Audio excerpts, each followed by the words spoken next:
Hey, come here for a second, because talking about the Panorama XL feels less like describing a PC and more like describing what it feels like when your entire setup finally catches up to the way you operate.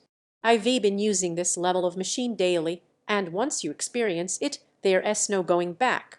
If you re the kind of person who notices when your hardware empowers you instead of holding you back, the kind who feels the difference between a fast and effortless, this is built for you.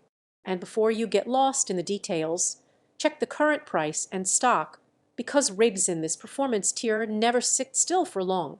There's always a moment that pushes you to upgrade.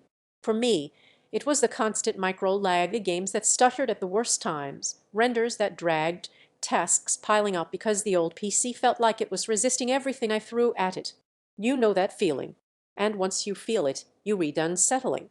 The first time you boot up the Panorama XL, it hits you instantly. This is the machine you were supposed to have the whole time.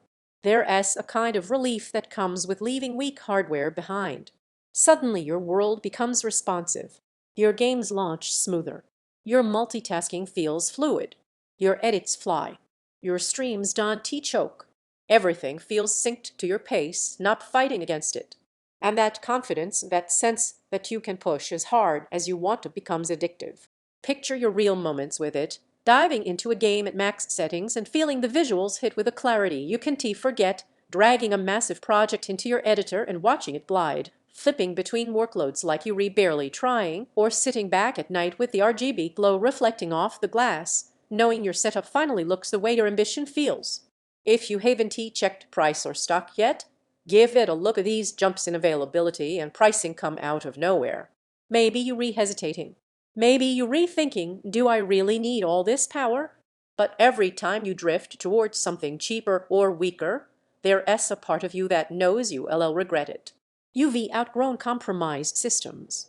And once you own a machine on this level, you don't think about performance, you just create, play, push, and move. What surprised me most was how calm the whole experience is. With proper cooling, the system stays controlled even when you demanding everything from it. The visuals feel clean and heavy. The responsiveness feels immediate. And owning a tower built like this gives you that quiet sense of pride in the look of someone who chose the top shelf on purpose. The speed feels thrilling. The multitasking feels limitless. The visuals feel crisp and stable. The entire experience feels like leveling up your whole lifestyle. The size is significant, and once you see what it can do, you might find yourself wanting a monitor that can actually keep up with this kind of power. But at some point, your comparison loop ends. You stop pretending those mid-tier systems are enough. You choose the PC you wanted from the start, or the one that matches your standards. And if your attention keeps bouncing back to the Panorama XL, don't drag this out and risk missing the timing. If you ready for a machine that feels as powerful as you work, play, and create, check the link, check the stock, and make it yours.